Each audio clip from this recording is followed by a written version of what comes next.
코로나19가 감염병이라는 단순한 우려와 피해를 넘어 사회 경제 부분의 전 방위적으로 심각한 문제를 야기시키고 있는 것입니다. 우리나라의 피해도 마찬가지입니다. 확진자는 8,500명을 넘어서고 있고 산발적인 소규모 지역 감염도 계속 진행 중에 있습니다. 이로 인한 사회활동의 축소는 경제활동의 위축을 불러일으키며 국가 경제는 물론 서민 경제에 커다란 타격을 입히고 있습니다. 존경하는 도민 여러분, 지금 전 세계는 이와 같은 상황을 맞아 장기적인 비상 상황에 대비하고 있습니다. 특히 지금의 방역 위기는 또한 전 세계적인 경제 위기라는 점에서 이에 대한 대응책 마련에 고심하고 있습니다. 미국 중앙은행은 제로금리 인하와 양적 완화에 나섰습니다. 그럼에도 세계 증시는 폭락하고 있습니다. 코스피도 1600선이 붕괴되었습니다. 2008년 글로벌 금융위기보다 심각할 것이라는 전망도 있습니다.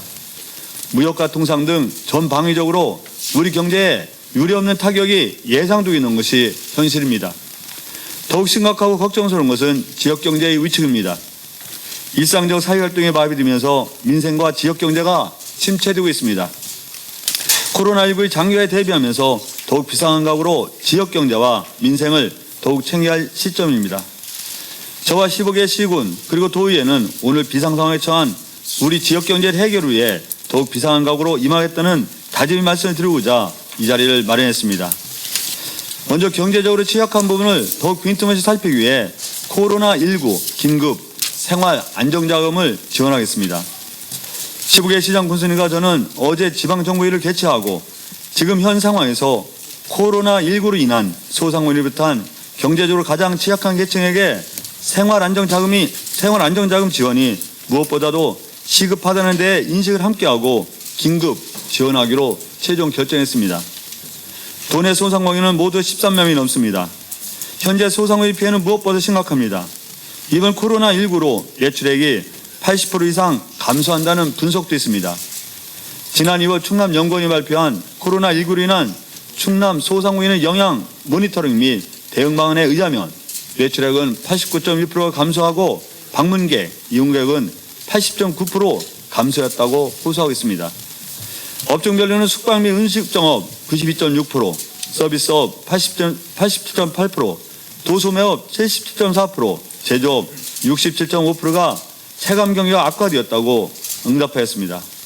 코로나19로 인한 체감 경기가 나빠졌다는 응답이 82.2%로 나타나 2015년 메르스 사태 당시 71.5%보다 더욱 심각한 상황임을 보여주고 있습니다. 성과에 따라 수입을 받는 문화, 예술업계 종사자, 복지시설, 시간 강사 등 프리랜서는 각종 시설의 휴업, 휴관 등으로 수입이 전무하여 생계를 위협받고 있습니다. 방과 후 교사, 학교조리 실무사, 학습직 교사, 보험 설계사, 대리운전 기사, 골프장 캐디, 가정방문 서비스 노동자 등도 마찬가지입니다. 특히 이들 특수고용 노동자는 노동사법의 보호를 받지 못하고 4대 보험 가입의 사각지대에 놓여 있습니다. 운수업체 또한 이와 다르지 않습니다. 감염을 우려한 대중교통 이용 기피, 각급 학교 휴교에 따른 이용객 급감으로 운수업체의 경영난이 아주 심각한 수준입니다. 1월 19일 이후 시외버스 91억 7천만 원, 시내버스 29억 9천만 원이 감소하였고 택시기사의 수입은 격감한 것으로 나타나고 있습니다. 또한 관광버스 회사의 기사들도 수입이 격감한 것으로 판단하고 있습니다. 그것뿐만이 아닙니다. 초중고 개학 연기에 따라 급식업계는 일주일에 최소 300억 원의 농산물 소비 감소가 추정되겠습니다. 소상공인을 비롯한 취약계층의 경우 지금 이 상황이 사업이 존폐를 넘어 생사가 달린 일이 되고 있는 것입니다. 충청남도가 생존권을 위협받고 있는 이분들이 편에 서겠습니다. 우리 도가 시군과 함께 추진하고자 하는 지원 방침은 크게 세 가지입니다. 첫째, 코로나19로 인한 매출액 감소, 실직, 휴직 등으로 생계 위협을 받고 있으나 기존 복지제도의 지원을 받지 못하는 분들을 지원 대상으로 하겠습니다. 따라서 기초생활수급자, 기초연금수급자, 실업급여 수급자 등 타 법령 규정에 의해 지원받는 분들은 제외된다는 점을 말씀드립니다. 둘째, 미등록 사업자 등 제도권 밖의 소상공인 등은 지원 대상에서 제외하고 소득 기준은 가구 단위로 적용하겠습니다. 셋째, 당장 생계에 어려움을 겪고 있는 도민들에게 실질적인 도움이 될 수 있도록 긴급 추경 예산 편성을 통해 신속하게 지원하겠습니다. 지원 대상은 약 15만 명을 기준으로 하고 있습니다. 먼저 소상공인의 경우 2019년도 매출액이 3억 원 이하인 소상공인으로서 전년 3월 기준 대비 카드 매출액이 20% 이상 감소한 경우가 이에 해당합니다.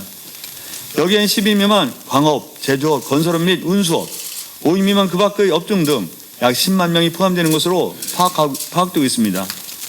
운수업체의 경우 코로나로 인해 수익이 감소한 시내버스 19개 업체 1,847명, 시외버스 업체 5개 회사 업체 1,209명, 법인택시 중개사사 70개 업체 1,209명 등 6,265명이 이에 포함되는 것으로 파악되고 있습니다.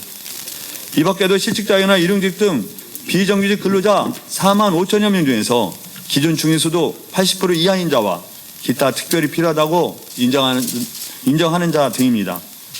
지원 금액은 가구당 100만 원이며 지급 시기는 4월 중을 목표로 하겠다는 점을 말씀드립니다. 이에 따른 소요 예산은 도비 50%와 시군비 50%로 약 1,500억 원 정도입니다. 지급 방법은 현금 50%와 지역화폐 체크카드 중 50%로 시군이 자율적으로 결정하도록 하였습니다. 앞으로 우리도는 이 원하는 추진을 위해 3월 19일까지 예산을 편성하고 확정할 것이며 3월 20일 도의회 추경 예산안을 제출할 예정입니다. 3월 25일까지 지원 대상, 입증 서류 등 세부 추진 계획을 마련하고 3월 26일 상임위, 3월 27일 예결위 및 본회의를 개최, 관련 조례 신속 개정 및 추경 예산안 도의회 심사를 벌여나갈 계획입니다. 이와 같은 일정에 차질 없이 진행될 경우 4월 중 생활안정자금 지원은 무난할 것으로 예상되고 있습니다. 또 코로나19 피해의 장기에 대비하여 소상공인과 실직자 추가 지원 여부나 대상자 확대 등을 시군 또 중앙정부와 함께 더 적극적으로 검토해 나가겠습니다. 아울러 정부의 추경 편성에 발맞춰 민생 경제에 필요한 지원이 적시에 이루어지도록 신속한 집행과 행정 절차에 만전을 기하겠습니다. 존경하는 도민 여러분, 저는 충청남도 재난안전대책본부장으로서 장기화된 코로나19에 더욱 효율적으로 대응하는 비상체계를 만들고자 합니다. 코로나19가 길어질수록 우리 비상체계도 지속 가능해야 합니다. 특히 지금의 위기는 방역, 경제, 문화, 행정 등 전 방위적으로 우리 도에 영향을 미치고 있습니다. 15개 시군이 긴밀한 협조체계를 유지하면서 민과 관이 함께 보다 효과적으로 힘을 모으고 대응해 나갈 수 있어야만 합니다. 무엇보다 지역사회 방역에 전심전력을 다하는 가운데 취약한 부분을 더욱 살펴가겠습니다. 경제적으로도 사회적으로도 어려운 취약계층에게 충청남도가 기댈 수 있는 치유의 버팀목이 되겠습니다.